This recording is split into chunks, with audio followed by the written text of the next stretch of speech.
Ce que tu as transformé, a changé en moi, tu le changes. Seigneur, façonne-moi. Je ne veux pas venir dans ta présence et repartir tel que je suis venu. Je veux repartir avec quelque chose de plus de toi. Je veux repartir avec un plus. Garde la même disposition et dis-lui, Seigneur, touche-moi. Seigneur, touche-moi. Seigneur, visite-moi. Seigneur, transforme-moi. Vas-y, encore quelques secondes, parle-lui. Dis-lui ce que tu veux voir changer. Dis-lui là où tu as besoin d'être transformé. Dis-lui ce qui te fatigue, ce qui te charge, afin que lui te décharge. Dis-lui, Seigneur, tu as dit dans ta parole, vous connaîtrez la vérité et la vérité vous affranchira. Ne me laisse pas, Seigneur, connaître la vérité sans être affranchi par la vérité. Donne-moi de rentrer dans cette intimité avec la vérité. Donne-moi de rentrer dans cette connaissance pleine avec toi, avec ta personne, avec qui tu es. Révèle-toi à moi, afin que je sois transformé par toi. Vas-y, dis-lui, dis-lui, dis-lui. Touche-moi ici, ici, ici.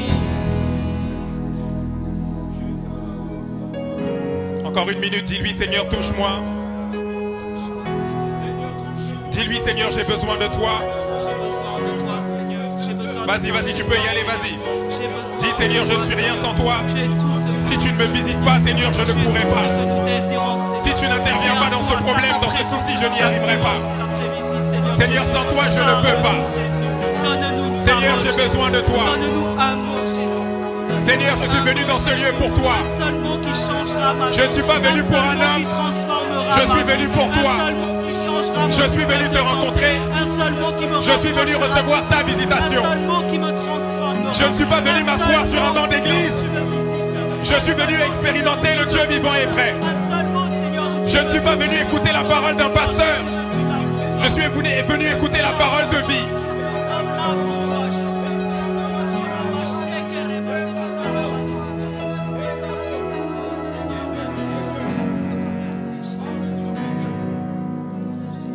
Excellent Père de grâce, je te supplie, Seigneur, de disposer, comme tu l'as fait depuis le début de ce culte, de continuer, Seigneur, de disposer les cœurs afin que les cœurs reçoivent quelque chose de toi. Tu as dit, Seigneur, dans ta parole, que celle-ci ne retourne pas à toi sans avoir accompli le but pour lequel elle a été envoyée. Je prie, Père, que ta parole trouve des terres fertiles afin de pouvoir la recevoir et de porter du fruit pour ta seule gloire. Je prie, Dieu de grâce, qu'en ce lieu, si je ne suis pas venu pour tout le monde, qu'une personne, Seigneur, soit touchée, libérée, transformée, guérie, dans le seul but de révéler Christ. Père, nous nous attendons véritablement à toi, que les titres de pasteur s'effacent et que toi seul sois vu, que les titres d'évangéliste s'effacent et que toi seul sois reconnu, que nous puissions diminuer afin que toi tu puisses croître, Père. Nous nous attendons véritablement à toi. Merci de ce que tu as déjà commencé à faire et de ce que tu vas continuer dans le seul but que Jésus-Christ soit glorifié. Nous te disons merci et te rendons toute la gloire. Dans le nom de Jésus-Christ, Père, nous t'avons prié. Que quelqu'un dise Amen et acclame très fort le Seigneur. Tu n'as pas bien acclamé, acclame très fort Jésus.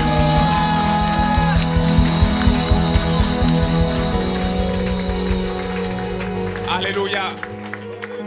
Asseyez-vous dans la présence de Dieu. Dis avec moi, waouh. Waouh, MFD, je vous aime. Je vous aime, je sais que vous m'aimez aussi. Donc je ne vous demanderai pas de répondre. Chaque fois que je viens dans cette église, je le dis toujours à votre Père. Est-ce qu'on peut acclamer très fort le Seigneur pour la vie de l'apôtre? Tu acclames, on dirait que tu ne l'aimes pas. Tu acclames, on dirait qu'il ne paye pas le prix pour toi.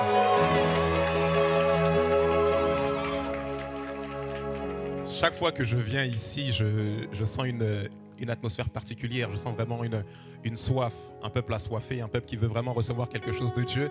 Et c'est une particularité que toute église n'a pas. Cette particularité-là, gardez-la, chérissez-la, faites grandir sans cesse cette soif. Ne soyez jamais rassasiés de Dieu. Ayez toujours soif d'expérimenter quelque chose de nouveau. Ayez toujours soif, lorsque vous venez dans un temps de culte, que ce temps de culte ne soit pas juste un temps où on écoute la louange, l'adoration, on écoute la prédication et puis on repart comme si nous étions venus juste un dimanche pour écouter un culte. Lorsqu'on vient dans le culte, on vient pour recevoir quelque chose. Je vous assure, chaque fois que vous venez, si vous venez avec le cœur que vous avez là, vous repartirez toujours avec quelque chose de nouveau. Regarde ton voisin, dis-lui, aie soif. Amen. Donc pour ceux qui ne me connaissent pas, je m'appelle Jean-Phil Samiba, donc je suis pasteur adjoint au sein de l'église La Maison du Chandelier, donc sous l'autorité du prophète Jocelyn qui prie. Est-ce qu'on peut acclamer le Seigneur pour sa vie? Amen. C'est lui qui m'a donné l'autorisation. Alors parce que je suis sous couverture, je ne suis pas un errant, un SDF spirituel, non. Je suis sous couverture. Donc il m'a accordé le privilège de pouvoir venir ici parmi vous et apporter la parole. Je ne suis pas venu seul, pardon.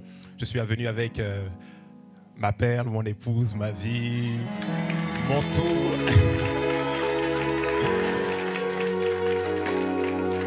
La femme qui partage ma vie, donc la servante de Dieu, Tania Samiba. J'aime le dire, mariez-vous bien. Quand vous vous mariez bien et que vous servez Dieu, ça vous facilite la tâche. Le mariage vous facilite quand vous choisissez le bon conjoint. Et Dieu m'a fait la grâce d'avoir choisi la bonne conjointe. Est-ce qu'on peut acclamer très fort le Seigneur pour sa vie? Quand je dis ça, j'ai l'impression que tu ne me crois pas. Donc si tu te maries mal, tu verras. Voilà. Je suis venu également avec quelques membres de la Maison du Chandelier, donc les membres du bureau de la jeunesse. Comme je suis à la fois pasteur adjoint, mais également responsable de la jeunesse, je vais juste leur demander de se lever un petit peu, même s'ils n'aiment pas ça, pour qu'on acclame le Seigneur pour leur vie. Amen, amen, amen. Je vais vous asseoir et je suis également venu avec ma petite sœur de sang, Tézi. Elle peut se lever. Amen, elle n'aime pas ça. Elle n'aime pas ça, mais je m'en fous, c'est pas grave. Voilà. Amen. Cet après-midi, ce début d'après-midi, j'ai un message en vérité. C'est une série d'enseignements que j'ai condensé en 2 messages pour vous apporter ça aujourd'hui. Donc le thème que je vais aborder cet après-midi, c'est ce qui fragilise l'impact de l'Église. Ce qui fragilise l'impact de l'Église. On va prendre la parole de Dieu dans Luc chapitre 17, verset 1 jusqu'au verset 4. Jésus. Luc chapitre 17, verset 1 jusqu'au verset 4.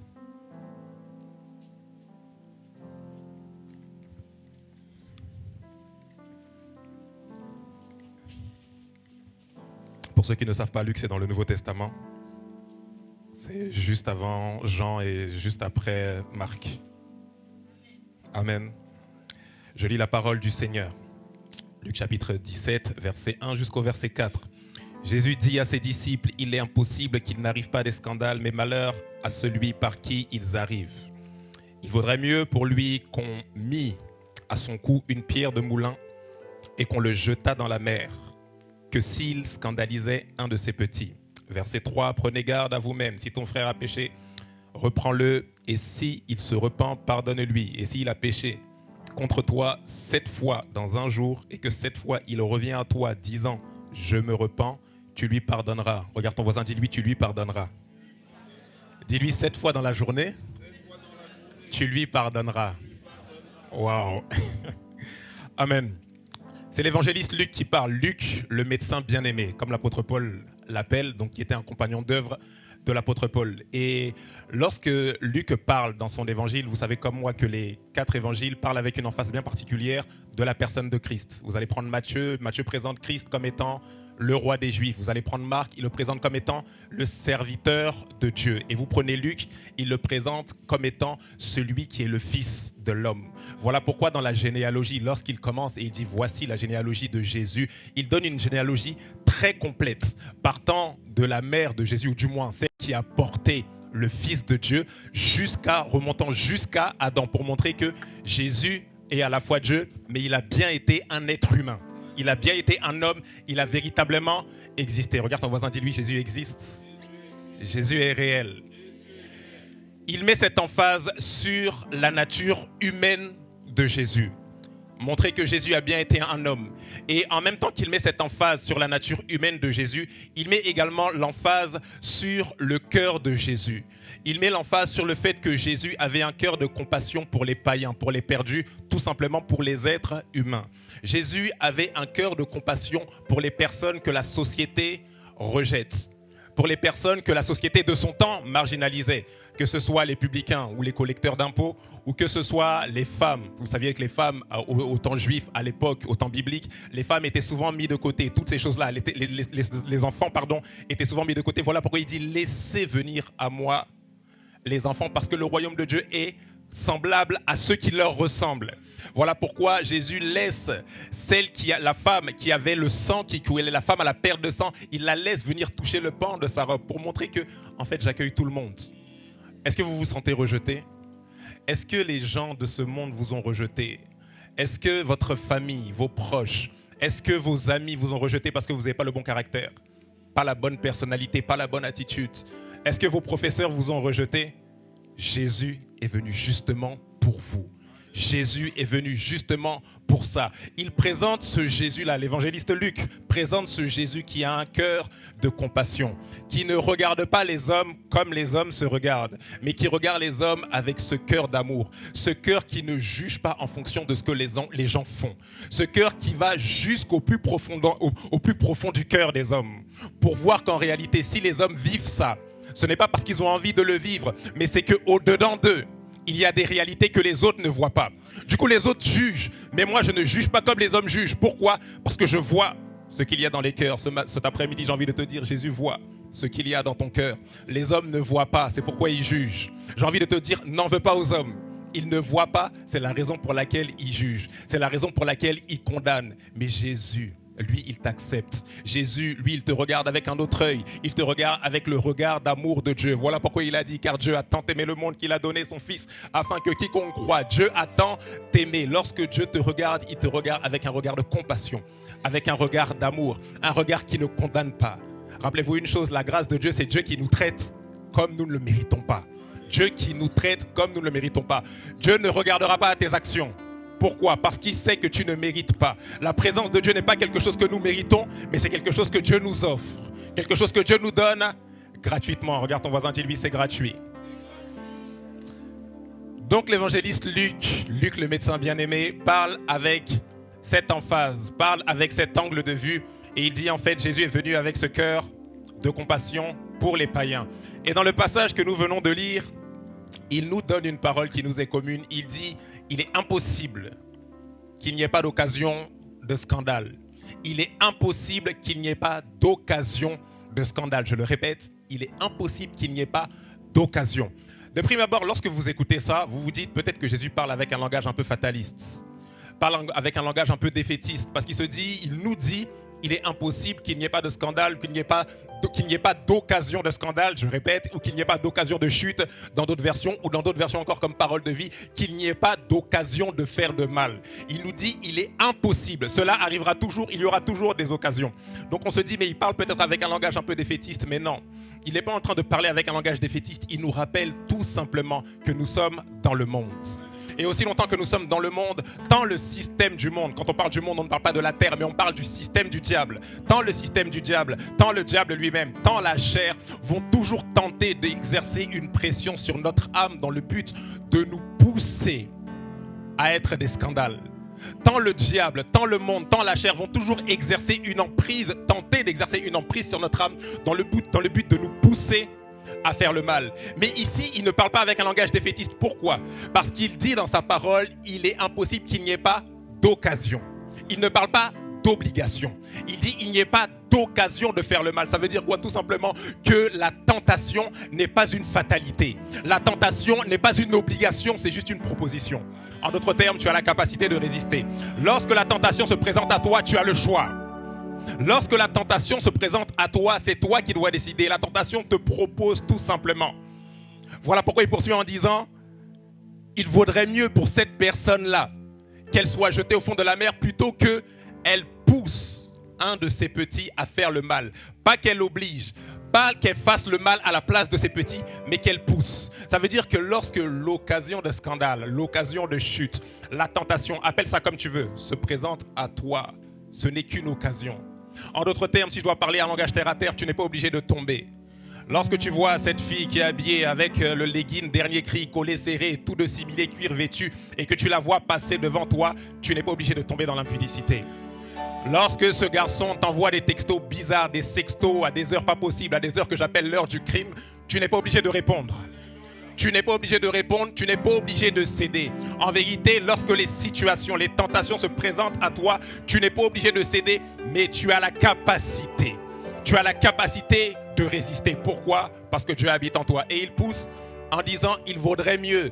Une image forte, une image choquante. Il dit, il vaudrait mieux qu'on attache une grosse pierre au cou. C'est ça qu'on appelle une pierre de moulin. Et qu'on jette au fond de la mer. Je ne sais pas pour vous si vous avez déjà vécu une noyade. Moi, ça m'est déjà arrivé.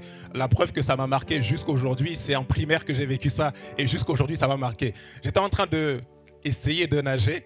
Et à un moment donné, je ne sais pas ce qui m'est arrivé, j'ai commencé à me noyer. Du coup, et le pire, c'est que j'entendais le maître nageur qui était au loin. Il disait, mais qu'est-ce que tu fais? Nage, qu'est-ce que tu fais? C'est ce que j'essaie de faire en fait. J'essaie de nager, mais je suis en train de me noyer. Il fait, c'est pas possible. Donc il m'a tendu un bâton. Et vous n'avez pas idée de la sensation que ça produit lorsque vous sentez que l'eau commence à rentrer dans vos narines. En fait, vous vous voyez en train de partir.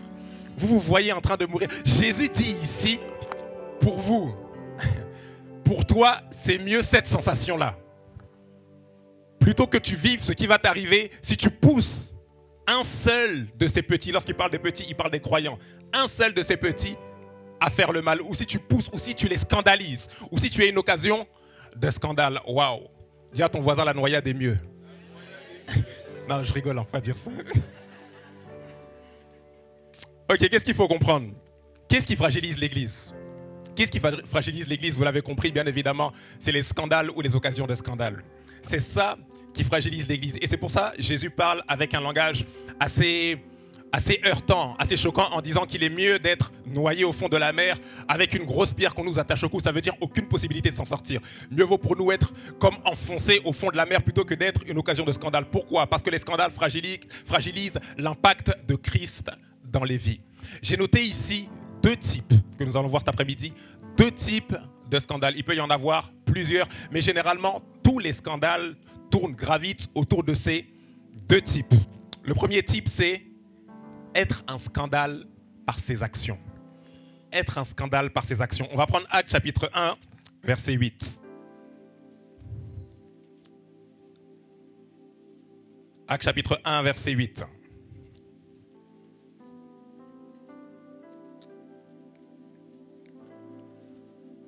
Actes chapitre 1, verset 8, le livre de Actes, c'est juste après Luc. Donc vous avez juste besoin de... Et vous allez le trouver. Actes chapitre 1, verset 8, je lis la parole de Dieu. « Mais vous recevrez une puissance, le Saint-Esprit survenant sur vous, et vous serez mes témoins à Jérusalem, dans toute la Judée, dans la Samarie, et jusqu'aux extrémités de la terre. » Qu'est-ce qui se passe? Ici aussi, c'est Luc, le médecin bien-aimé qui a écrit, c'est lui qui a écrit le livre de Luc, et c'est lui qui a écrit également le livre des Actes. Ici, il nous rapporte les faits qui suivent la mort et la résurrection de Christ. Jésus est mort et ressuscité, il se présente à ses disciples pendant 40 jours et il leur parle des choses qui concernent le royaume de Dieu. Et qu'est-ce qui se passe? Il s'apprête à partir, il s'apprête à être enlevé et il leur dit restez là. Ne bougez pas parce que lorsque je vais partir, je vous enverrai celui qu'on appelle le consolateur.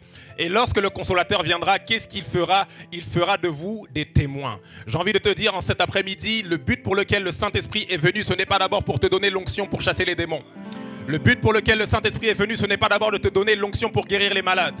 Le but pour lequel le Saint-Esprit est venu, c'est d'abord pour te donner la capacité d'être un témoin de Christ. Regarde ton voisin, dis-lui, tu dois être un témoin de Christ. Le but pour lequel le Saint-Esprit est venu, c'est ce qu'il est en train de dire. Vous recevrez une puissance, le Saint-Esprit survenant sur vous. Littéralement, vous recevrez une puissance lorsque le Saint-Esprit surviendra sur vous. Ça veut dire que le Saint-Esprit n'est pas la puissance, mais quand il vient, il nous donne la puissance. Lorsqu'il vient, il nous donne la capacité de pouvoir être des témoins de Christ. Qu'est-ce qu'il faut comprendre par rapport à ce premier point? Lorsque tu n'œuvres pas, être un témoin de Christ. Ok, je vais être terre à terre. Lorsque tu ne ressembles pas à Christ, parce qu'en vérité, tu es censé être un témoin. Un témoin de quoi? Un témoin non pas de Christ, mais un témoin qu'une vie nouvelle en Christ est possible. Un témoin qu'une vie nouvelle en Christ, sans impudicité, sans fornication, sans masturbation, une vie nouvelle en Christ est possible. En d'autres termes, aussi longtemps que tu n'œuvres pas à témoigner de Christ, non pas par ta bouche, mais par ta vie. Aussi longtemps que tu n'œuvres pas à témoigner de Christ, non pas par tes publications sur les réseaux sociaux, non pas par tes publications sur WhatsApp, mais par la vie qui se dégage de toi. Aussi longtemps que tu n'œuvres pas à ça, tu es un sujet de scandale pour les autres. Pourquoi? Parce que les personnes qui nous regardent, bien aimés, elles nous regardent. Et du coup, les gens se disent, mais si c'est ça être un chrétien, si être un enfant de Dieu, c'est continuer à se complaire dans l'impudicité, si être un enfant de Dieu, c'est continuer à se complaire dans la fornication, si c'est ça la vie nouvelle en Christ, mais en vérité, c'est de la théorie. Parce qu'il y a une dissonance entre ce que vous publiez sur les réseaux sociaux et lorsque je regarde vos vies. Il y a une différence, il y a une dissonance, moi qui suis un converti, moi qui suis païen, ou moi-même qui suis jeune dans la foi, qui vient d'accepter le Seigneur il y a une semaine. Lorsque je regarde les aînés et que je vois que les aînés, j'entends toutes sortes de scandales, un tel a couché ici, un tel est tombé enceinte ici, je me dis mais en fait c'est de la théorie. Parce que lorsque j'étais dans le monde, c'est ce que les gens vivaient. Aujourd'hui je suis dans l'église et je vois les gens vivre exactement la même chose. En d'autres termes, je ne vois pas qu'il y a une autre forme de vie. Rappelez-vous une chose, sur terre, il n'y a que deux formes de vie. La première forme de vie s'appelle la mort.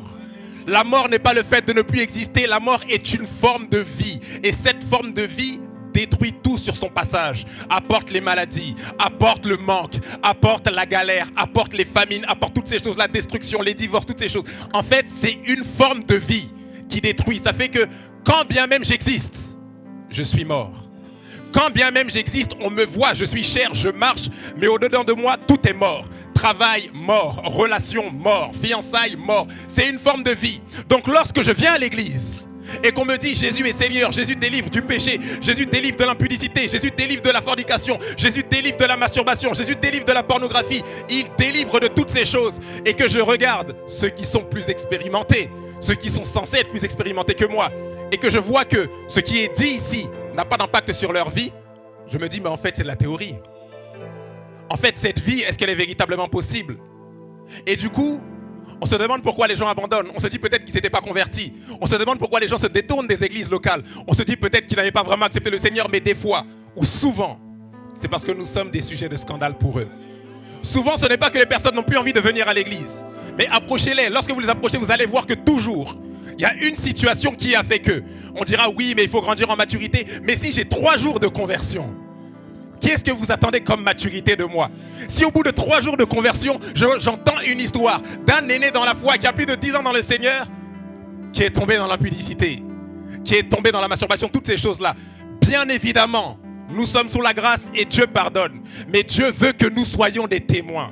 Aussi longtemps que tu n'exerces pas, que tu ne joues pas, bien-aimé, ton rôle de témoin, malheureusement, tu es un sujet de scandale pour ceux qui te regardent. Dis à ton voisin, ne sois pas un sujet de scandale. J'ai envie en cet après-midi de te rappeler une chose en te posant une question. Et le serviteur d'Eouda l'a très bien dit tout à l'heure, j'ai beaucoup aimé le temps de prière. J'ai envie de te poser une question en cet après-midi, c'est est-ce que tu crois que cette vie nouvelle en Christ est possible? Est-ce que tu crois que c'est possible? Il l'a dit en ces termes tout à l'heure lorsqu'il priait. Nous venons à l'église et j'ai rien de plus grand comme frustration. Chaque fois que j'ai l'impression que nous venons à l'église dimanche après dimanche, nous enseignons, nous chantons, nous conduisons dans la prière, nous chassons les démons, nous imposons les mains aux gens, nous prêchons des paroles puissantes. Mais j'ai une grande frustration lorsque je vois que toute l'activité que nous faisons le dimanche n'a pas d'impact dans la vie des gens. C'est comme si les personnes reçoivent une parole le dimanche et recommencent leur semaine comme si elles n'avaient reçu aucune parole. J'ai pas de plus grande frustration lorsque je vois que les gens viennent à l'église et ne reçoivent pas l'impact que l'église est censée leur donner. Mais très souvent, ce n'est pas qu'à l'église il n'y a pas l'onction. Ce n'est pas qu'à l'église il n'y a pas la puissance. Mais c'est juste que la puissance qui vient ne rencontre pas la foi dans les cœurs. Ne rencontre pas. Vous savez, pour être transformé par Dieu, vous n'avez pas besoin de faire des efforts. Dieu ne vous demandera pas de faire ceci, faire cela, ça c'est la loi. Sous la grâce, il vous demande simplement de croire.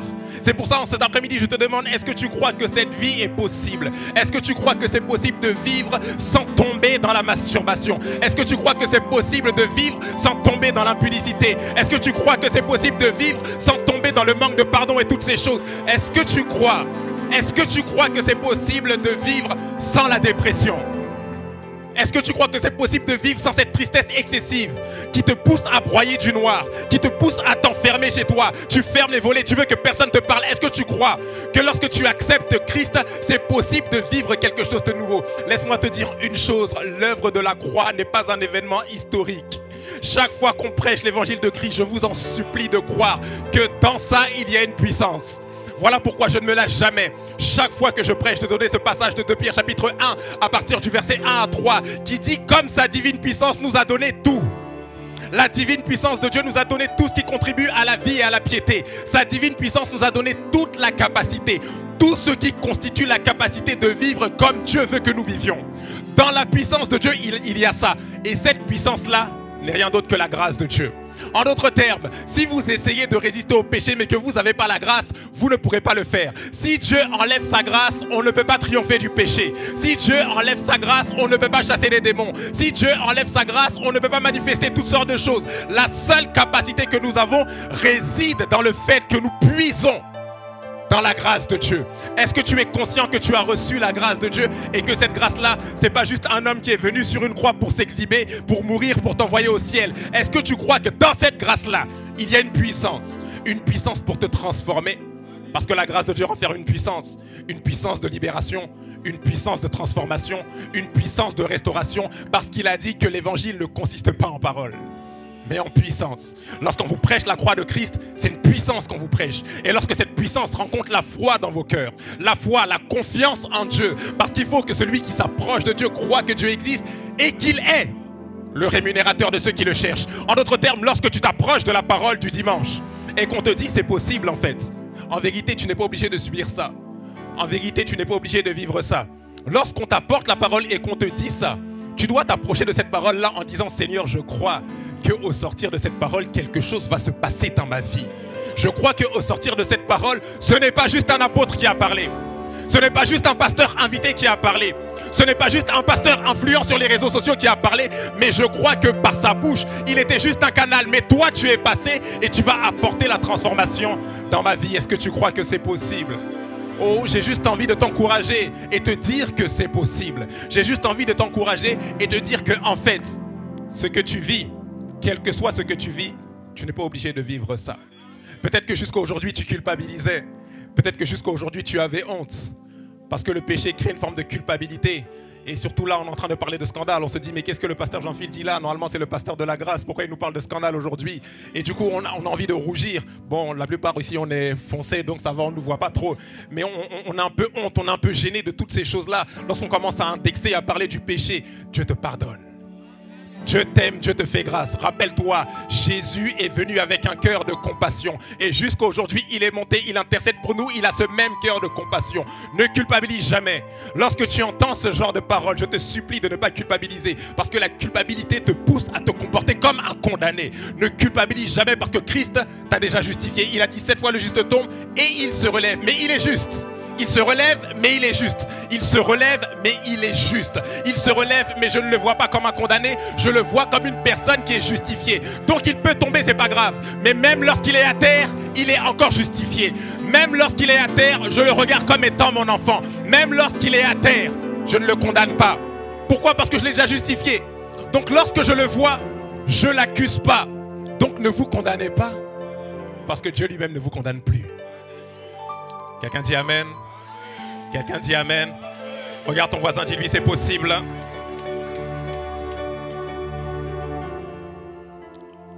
Bien-aimé, la deuxième occasion de scandale, j'ai envie de te dire en cet après-midi, c'est vraiment possible. Je ne sais pas ce que tu vis, je ne sais pas ce que tu traverses. Mais nous ne venons pas le dimanche pour gesticuler, je t'assure. Les acclamations, c'est kiffant. Les j'aime sur les réseaux, c'est kiffant, c'est bien. Ça fait du baume à l'âme pendant quelques minutes. Ça nous stimule un peu. Ah, j'ai eu 200 j'aime, 300 j'aime, 500, c'est super, c'est cool. Mais Un pasteur qui a le fardeau pastoral, comme votre père, un apôtre qui a le fardeau apostolique, son fardeau, ce n'est pas les likes, ce n'est pas les acclamations le dimanche. Du reste, même si vous acclamez pas, c'est pas grave, pourvu que vos vies soient transformées.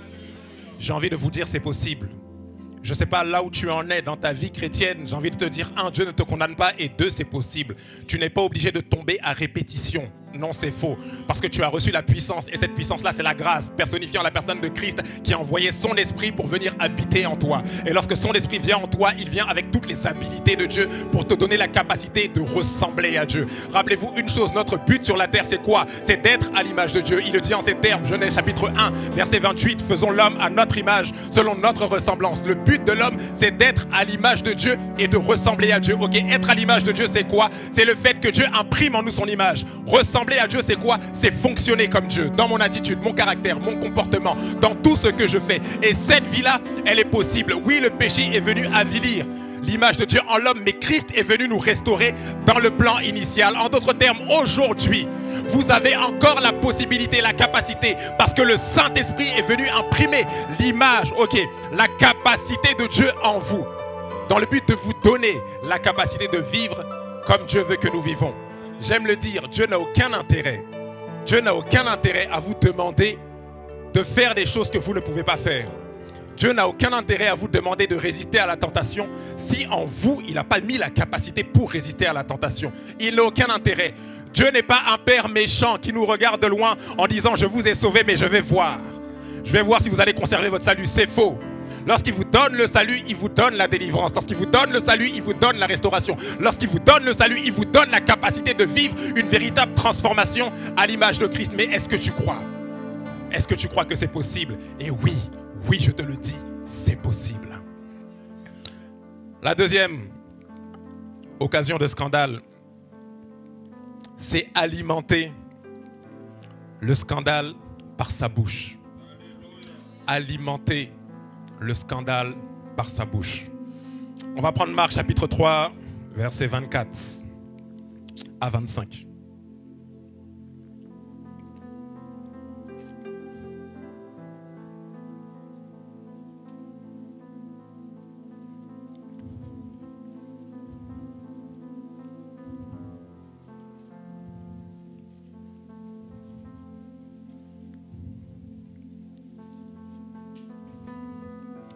Marc, chapitre 3,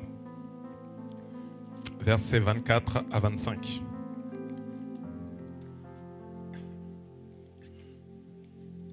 C'est Jésus qui parle et il dit ceci. Si un royaume est divisé contre lui-même, ce royaume ne peut subsister. Et si une maison est divisée contre elle-même, cette maison ne peut subsister. Quelqu'un dit Amen. Ici, vous connaissez comme moi l'histoire, ces paroles de Christ précèdent le fait que Jésus ait chassé des démons et qu'on ait commencé à dire que c'est par la puissance du diable qui chasse les démons. Et Jésus leur dit, mais soyez logiques. Comment est-ce que le diable peut se chasser lui-même? Comment est-ce que le diable peut s'auto-chasser? Et il continue avec cette phrase en disant, mais un royaume qui est divisé ou une maison qui est divisée, elle ne peut pas. Pourquoi? Parce que les habitants de cette maison-là s'auto-détruisent en fait. Tu ne peux pas vivre dans une maison, c'est ta maison. Et puis la maison est en train, il y a des autres habitants et ton but premier, c'est de détruire les autres qui vivent avec toi. Automatiquement, cette maison-là finira en ruine. C'est juste une question de logique. Si tu détruis l'endroit où tu habites, si tu détruis l'endroit où tu vis, automatiquement, tu t'auto-détruis. Automatiquement, tu t'auto-détruis. Pourquoi? Parce que tu fragilises. Tu fragilises l'endroit qui te protège. Tu fragilises l'endroit où il y a des bornes autour de toi. Qu'est-ce qu'il faut comprendre? Souvent, nous faisons l'erreur de croire que lorsque nous venons à l'église, ou nous faisons l'erreur de croire que l'église, justement, c'est un endroit où nous venons. Un endroit où il y a des choristes, où il y a des musiciens, où il y a des batteurs, où il y a des instrumentistes et où il y a un prédicateur qui crie fort et qui donne une parole. Souvent, nous faisons l'erreur de croire que l'église, c'est un bâtiment, un lieu où nous allons nous rendre. J'ai envie de te dire ce matin, cet après-midi, l'église n'est pas un lieu où les chrétiens se réunissent. L'église, c'est les chrétiens. L'église n'est pas un lieu où les chrétiens se réunissent. L'église, c'est les chrétiens. Rappelez-vous une chose, lorsque Jésus parle, si ma mémoire est bonne, dans Matthieu chapitre 16, et qu'il dit pour la première fois le mot église, il ne pensait pas au bâtiment MFD. Il ne pensait pas au bâtiment Maison du Chandelier. Il a dit, je bâtirai mon église, non pas sur des briques, mais sur une pierre. Et cette pierre-là, ce n'est pas une pierre humaine, c'est une révélation. Et cette révélation-là, c'est quoi? C'est le fait que moi, je suis le Fils de Dieu. Dès lors où tu crois que Jésus est le Fils de Dieu, automatiquement, tu deviens l'église. L'église n'est pas un bâtiment, mais un composé de personnes qui forment un seul et même corps. Voilà pourquoi l'apôtre Paul dans Romains 12 donne cette révélation-là en disant « Nous sommes tous les membres du corps de Christ, mais chacun pour sa part. » En d'autres termes, Jésus est la tête. C'est lui qui donne les directives. Mais peut-être que vous êtes le bras. Peut-être que vous êtes les pieds. Peut-être que vous êtes les genoux. Peut-être que vous êtes les coudes. Mais dans tous les cas, chacun pour sa part. Vous faites partie de ce grand corps qu'on appelle l'Église, qu'on appelle le corps de Christ. L'église n'est pas un lieu où les chrétiens se réunissent. Pourquoi je suis en train de vous dire ça? Lorsque tu passes ton temps à chercher quel est le prochain scandale. Ah, tu as vu, telle sœur est tombée enceinte hors mariage. Telle sœur a chuté. Tu as vu, il a rompu ses fiançailles parce qu'il a trompé sa fiancée. Tu as vu ça et puis tu alimentes. Tu alimentes. Pour toi, c'est juste une conversation. C'est juste une conversation que tu as avec un tierce, avec un bien-aimé, avec un frère dans l'église. Mais tu es en train de fragiliser l'impact de Christ. Sans t'en rendre compte, tu discutes. Bah c'est rien, c'est juste... Et puis de toute façon, elle avait qu'à vivre dans la sanctification. De toute façon, c'est la vérité. De toute façon, c'est Dieu qui l'a exposé. Vous pensez que c'est Dieu qui expose? Quel intérêt il aurait à faire ça? Moi, lorsque je lis 1 Corinthiens 13, je vois que l'amour couvre tout. Je vois que l'amour couvre une multitude de fautes. Donc comment est-ce que Dieu peut dire que l'amour couvre une multitude de fautes? Ça ne veut pas dire qu'on tolère le péché.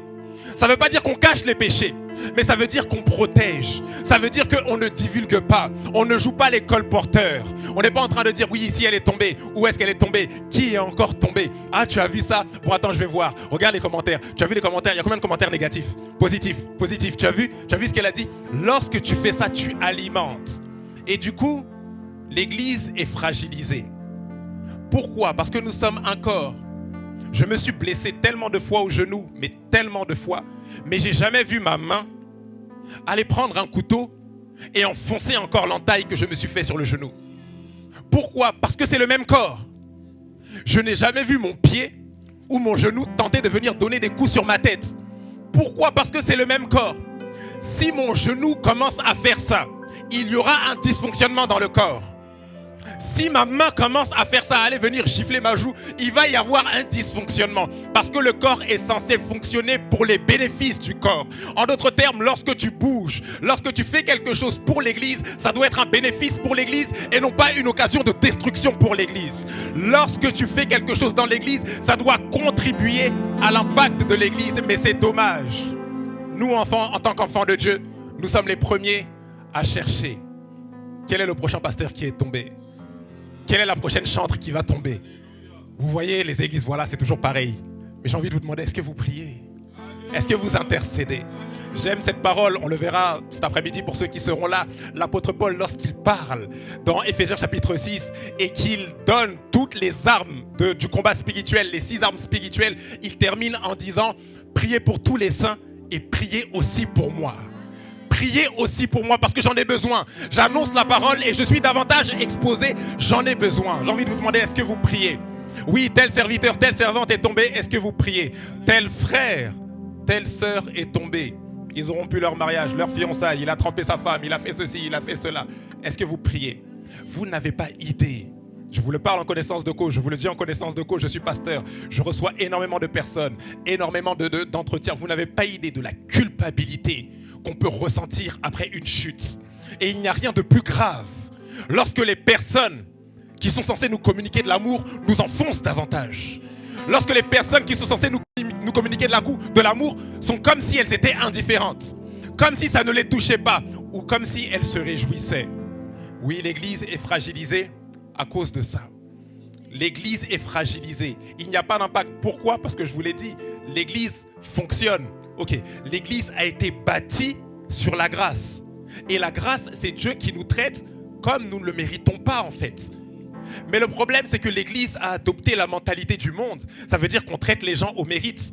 Ça veut dire que tant qu'une personne fait le bien, on n'a aucun problème avec elle. Mais si elle a le malheur de tomber une seule fois, on oubliera tout le bien qu'elle a fait et on sera les premiers à publier tout le mal ou le peu de mal qu'elle vient de faire. Le problème, c'est que l'apôtre Paul a dit, ne vous conformez pas. Ne laissez pas, et il ne parle pas juste du péché, mais il parle de cette attitude-là.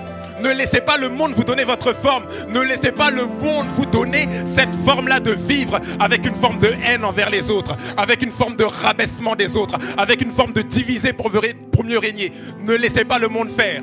Malheureusement, l'Église le fait. Et du coup, l'Église est fragilisée. Parce que les non-croyants regardent et ils se disent, non seulement donc les chrétiens tombent aussi dans le péché. Waouh, donc les chrétiens tombent dans l'impudicité. Mais en plus de ça, ça ne donne pas envie de venir à l'église parce que regardez ces autres frères qui sont encore debout, comment ils l'écrasent. Donc si moi je viens à l'église et que je tombe dedans, c'est comme ça qu'on va se comporter avec moi. Laissez-moi rester en dehors. Laissez-moi rester à l'écart. Je prie que nous soyons une église qui protège, qui couvre, qui garde. Je prie MFD que vous soyez une église qui n'expose pas, une église qui bouche ses oreilles. Chaque fois que vous entendez un frère ou une sœur qui vient, bouchez vos oreilles en lui disant, ici c'est la grâce, ici c'est l'amour, ici nous couvrons, ici nous protégeons nos frères et nos sœurs. Soyez allergiques aux occasions de scandale, soyez allergiques aux personnes qui viennent pour polluer votre âme, soyez allergiques aux personnes qui viennent pour détruire la vie des autres, soyez allergiques à cela. Vous n'avez pas idée, je vous le dis. Vous savez, si beaucoup de personnes, que ce soit des pasteurs, que ce soit des jeunes frères, des jeunes sœurs, arrivent à se confier à moi, c'est parce que chaque fois qu'une personne vient me parler, je me rappelle une chose. L'apôtre Paul a dit dans Galates, lorsqu'il parle aux chrétiens de Galatie, il leur dit « Ce qu'un homme aura semé, parce qu'on ne se moque pas de Dieu, ce qu'un homme aura semé, il le moissonnera. » Très souvent, nous employons ces versets-là par rapport à la dîme, par rapport aux offrandes, en disant « tu sèmes, ça va te revenir, etc. » Mais c'est une loi spirituelle qui s'applique à tout. Très souvent, on se dit « mais où est l'amour? Où est la compassion ?» Et le Seigneur te pose la question « qu'est-ce que tu as semé? Qu'est-ce que tu as semé dans la vie des autres? Qu'est-ce que tu sèmes ?» Tu passes ton temps à dire « un tel a fait ceci, un tel a exposé les autres. » Mais j'ai envie de te dire une chose. Dans la vie, tu ne seras pas toujours parfait ou parfaite. Dans la vie, il y aura des fois où tu auras des failles, des fois où tu vas trébucher. Et je t'assure qu'à ce moment-là, tu auras besoin d'une personne qui te manifeste de la compassion. Mais qu'est-ce que tu sèmes dans la vie des autres? Pour recevoir la compassion des autres, est-ce que tu sèmes la compassion dans la vie des autres?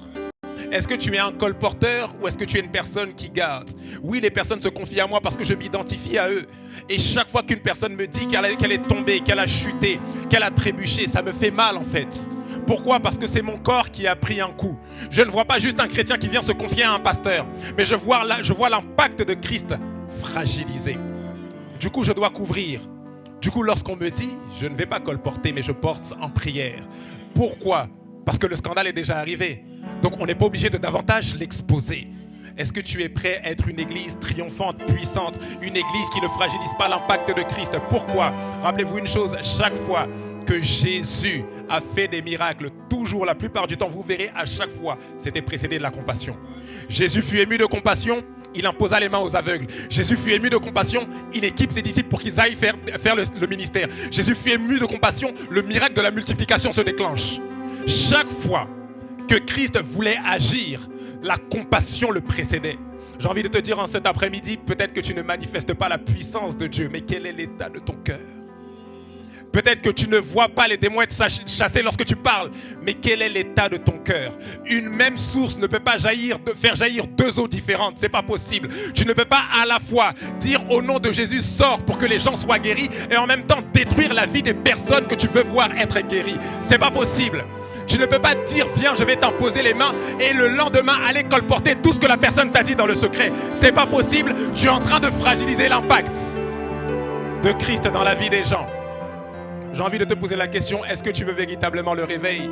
Vous avez parlé du réveil cette semaine. Est-ce que nous le voulons véritablement? Hier, je disais à mon épouse, nous étions en train de marcher dans les rues de Paris et je voyais des jeunes qui étaient en train de fumer, du shit, toutes sortes de choses. Et je disais, mais avec la mentalité qu'on a dans l'église, où on est enfermé dans nos quatre murs, concentré sur nos prédications du dimanche, concentré sur nos temps de modération, de conduction, concentré sur un tel a fait ci, un tel a fait ça, avec cette attitude-là, cet état de cœur, mais quelle nation, quel réveil on va amener? C'est pas possible, parce que lorsque les hommes nous regardent, ils voient exactement la même chose qui est fait en dehors. Donc du coup, ils n'ont pas envie de venir dedans, parce que du reste, ils vont étouffer, parce qu'il fait chaud, mais ils vont sortir, ils vont voir que c'est la même chose. Donc il dit, mais quel est l'intérêt que je vienne avec vous? Pose-toi la question, tu veux évangéliser tes amis, ta famille, tes proches, quel est l'intérêt pour qu'ils te suivent?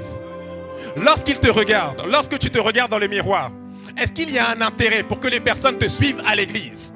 Ce n'est pas Jésus sauve, Jésus transforme, venez à l'église. Quel est l'impact que Jésus a eu sur toi?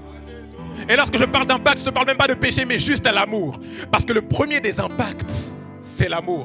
Lorsque tu es impacté par l'amour de Dieu, lorsque tu es impacté par la grâce de Dieu, c'est impossible, je t'assure, c'est impossible de condamner les autres.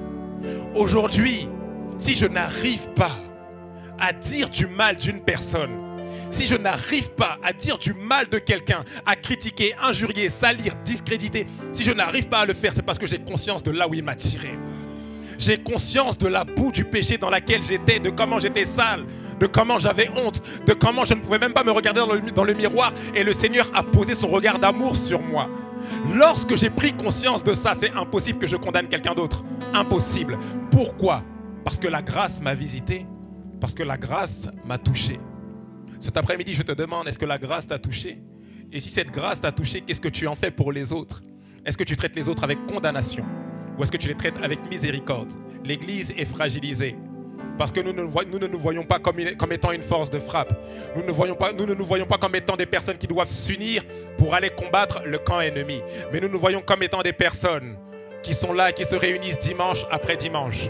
Nous n'avons pas la cause de nos frères et nos sœurs et nous prétendons avoir la cause pour les nations au dehors. Nous n'avons pas le cœur pour les personnes qui nous entourent, que nous voyons dimanche après dimanche, jeudi après jeudi, mercredi après mercredi, et nous prétendons être prêts pour le réveil, être prêts pour manifester la puissance. Seigneur, équipe-moi. Seigneur, donne-moi ta puissance, donne-moi des paroles de connaissance, donne-moi le discernement des esprits. Mais à côté de moi, je ne veux pas aimer. Non, je ne veux pas manifester de l'amour. À côté de moi, je veux continuer à critiquer. Parce qu'en fait, plus les autres descendent, plus ils sont rabaissés, plus je monte en fait. Plus on me voit, on voit le grand pasteur. Plus je vais gagner des likes parce qu'on va dire, ouais, les autres pasteurs, eux, c'est des charlatans. Eux, ils tombent, mais lui, il est dans la droiture. Donc en fait, ça m'arrange quand les autres sont en bas. Ça m'arrange quand les autres sont à terre. Et avec ça, en vérité, je crois que je monte, mais je fragilise l'impact de l'Église. Je fragilise. Je nous supplie de ne pas être une église qui fragilise l'impact de Christ, mais une église qui amène véritablement le réveil par la compassion. Le réveil par le fait de communiquer la grâce de Dieu. Est-ce que tu veux faire ça en ce matin? Acclame le Seigneur.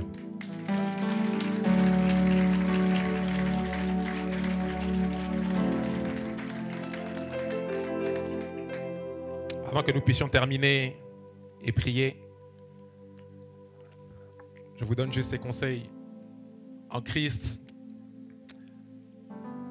lorsque quel que soit le service au final que vous exercez, mais lorsque vous devenez enfant de Dieu, vous devez, parce que c'est ce que Christ nous demande, il dit vous serez mes témoins.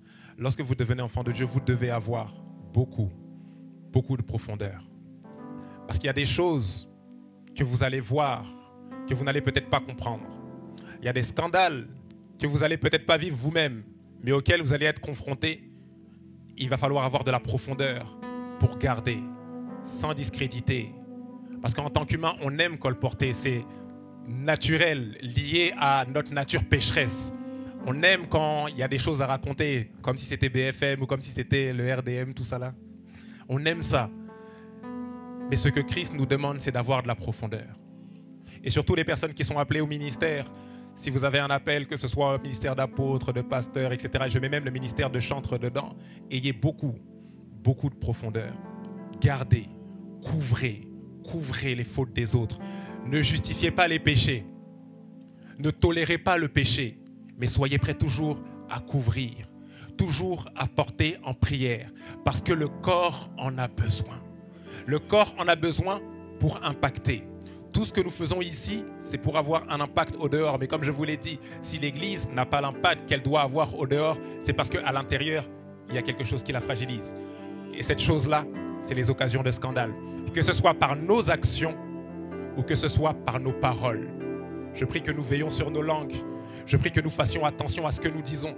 Je prie que nous soyons prêts à garder dans le cœur sans colporter, même si nous avons vu des choses, même si nous avons entendu des choses, même si nous avons lu des choses. Je prie que nous soyons prêts, que ce soit pour MFD ou pour les autres églises ou pour les autres pasteurs, à couvrir, à cacher, à garder.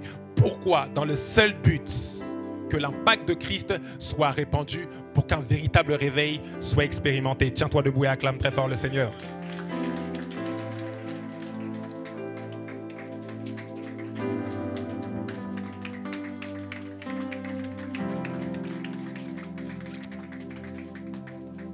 Tu vas simplement élever ta voix, tu vas commencer à prier pour deux sujets particuliers avant que nous puissions clôturer.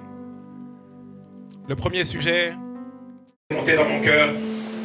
Peut-être que tu es ici et tu as envie de vivre cette vie nouvelle en Christ. Tu as accepté le Seigneur, tu es passé par les eaux du baptême, mais tu sens que tu ne progresses pas et tu es rentré dans une forme de culpabilité, dans une forme de condamnation. Tu sens que tu n'avances pas et tu as l'impression que la parole du dimanche te condamne. Le Seigneur ce matin te dit: je ne te condamne pas. Simplement ouvre-lui ton cœur, parle-lui et dis-lui: Seigneur, voilà ce que je traverse, voilà ce que je vis. Mais Seigneur, je ne veux pas rester dans cette condition-là. Seigneur, ton serviteur a prêché. Seigneur, ton serviteur a apporté sa parole, a apporté ta parole, et je veux véritablement l'expérimenter. Si ta grâce transforme, alors je veux que ta grâce me transforme. Si ta grâce restaure, alors je veux que ta grâce me restaure. Vas-y, commence à élever ta voix. Dis-lui ce que tu as sur le cœur. Dis: Seigneur, je ne veux pas garder cette culpabilité. Seigneur, je ne veux pas garder cette culpabilité, je t'en supplie. Donne-moi d'aller de l'avant, je crois que la transformation est possible. Donne-moi d'aller de l'avant, je crois qu'être transformé à l'image de Christ est possible. Je t'en supplie, Seigneur, opère cette transformation en moi. Opère cette transformation en moi. Opère cette transformation en moi. Vas-y, parle-lui. Parle-lui.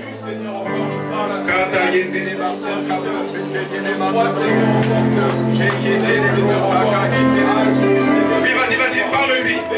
Dis-lui ce que tu as sur le cœur. Dis-lui ce que tu as sur le cœur. Dis-lui: Seigneur, peut-être que jusqu'à aujourd'hui, je me trouvais des raisons pour rester dans ma situation, mais sur la base de ta parole. Parce que lorsque ta parole est envoyée, elle vient avec une puissance. Sur la base de ta parole, je veux qu'une transformation s'opère en moi. Vas-y, dis-lui. J'ai besoin de ta grâce. J'ai besoin de ta grâce. Seigneur, étends ta grâce. Dis-lui: Seigneur, j'ai besoin de ta grâce pour être transformé. Étends ta grâce. J'ai besoin de ta grâce pour vivre Christ. Étends ta grâce. Dis-lui: Seigneur,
gagner les autres. Tu as besoin de l'amour pour gagner les autres. L'amour le véritable, celui qui n'a pas de limite, celui qui n'a pas de fin. L'amour de Dieu, le surnaturel. Commence à réclamer la compassion. Commence à réclamer la compassion. Commence à réclamer la compassion. Si tu voyais dans ton cœur de la dureté, dis-lui, dis Seigneur, change mon cœur. Je réclame la compassion. Change mon cœur. Je réclame la compassion. Si là où les autres péchaient, toi encore, tu les critiquais, tu les jugeais. Dis Seigneur, je veux la compassion dans mon cœur. Je veux la compassion pour ma famille. Je veux la compassion pour l'église. Je veux la compassion. Oui, oui, oui, oui. Tu peux faire mieux que ça. Élève ta voix, élève ta voix. Parle à Dieu. Cet après-midi, parle à Dieu. Dis-lui, je veux la compassion. La compassion qui peut me permettre de gagner les autres. Qui peut me permettre de gagner les autres. Cette compassion qui fera que lorsque tu regarderas ta soeur ou ton frère qui a péché, tu ne le jugeras pas, mais tu lui tendras la main. Réclame la compassion. Église MFD, est-ce que tu peux réclamer la compassion? Dis-lui, Seigneur, Seigneur, je veux ton amour. Je veux ton amour. Cet amour qui m'a impacté, je veux le communiquer aux autres. Remets-moi de ton amour. Remets-moi de ton amour. Vas-y, parle.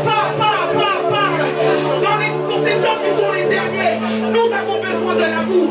Pour gagner une multitude, nous avons besoin de l'amour. Regarde dans ta famille, quelqu'un meurt. Dans ta famille, quelqu'un ne connaît pas Christ. Il a besoin de voir l'amour de Dieu. Il a besoin de voir l'amour de Dieu au travers de toi. Il a besoin de voir l'amour de Dieu. Et pendant que tu réclames, Jésus déverse une onction particulière. Il te remplit de son amour. Il te remplit de son amour. Pendant que tu réclames, il te remplit de son amour. Pendant que tu réclames, il te donne la mesure nécessaire pour aller annoncer qu'il est amour. Il te donne la mesure nécessaire. Élève ta voix. Élève ta voix. Élève ta voix. Élève ta voix. Élève ta voix. Élève ta voix. Élève ta voix. Élève ta voix. Élève ta voix. Réclame. Réclame. Réclame. Réclame. Chacun. Réclame un soto.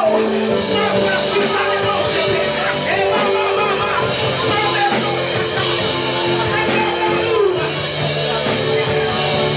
Seigneur, investis-moi de ton amour.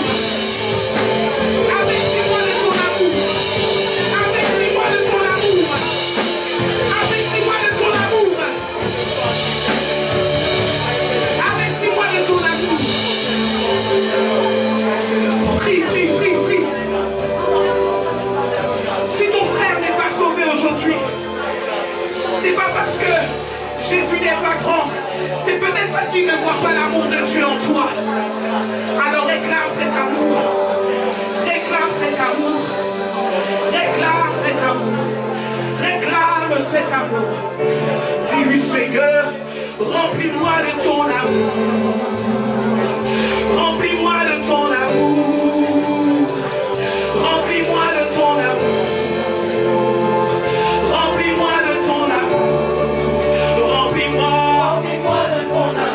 Est-ce qu'une assemblée peut le chanter avec nous? Remplis-moi de ton amour. Remplis-moi de ton amour. Remplis-moi de ton amour. Remplis-moi de ton amour. Remplis-moi de ton amour. Remplis-moi de ton amour. Remplis-moi de ton amour. Remplis-moi de ton amour. Remplis-moi de ton amour. Remplis-moi de ton amour. Remplis-moi de ton amour. Remplis-moi de ton amour. Remplis-moi de ton amour. Remplis-moi de ton amour. Remplis-moi de ton amour. Remplis-moi de ton amour. Remplis-moi de ton amour. Remplis-moi de ton amour.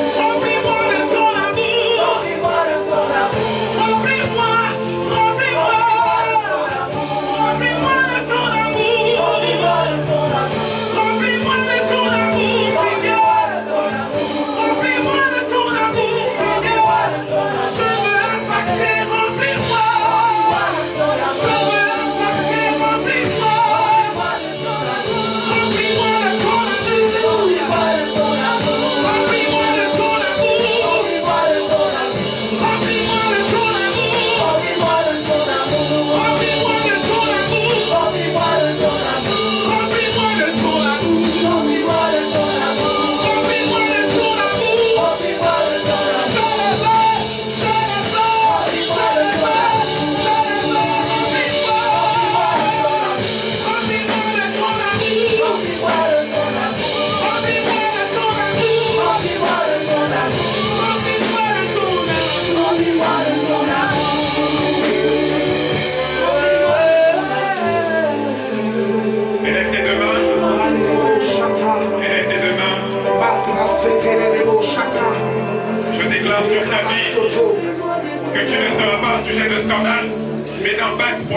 des cieux.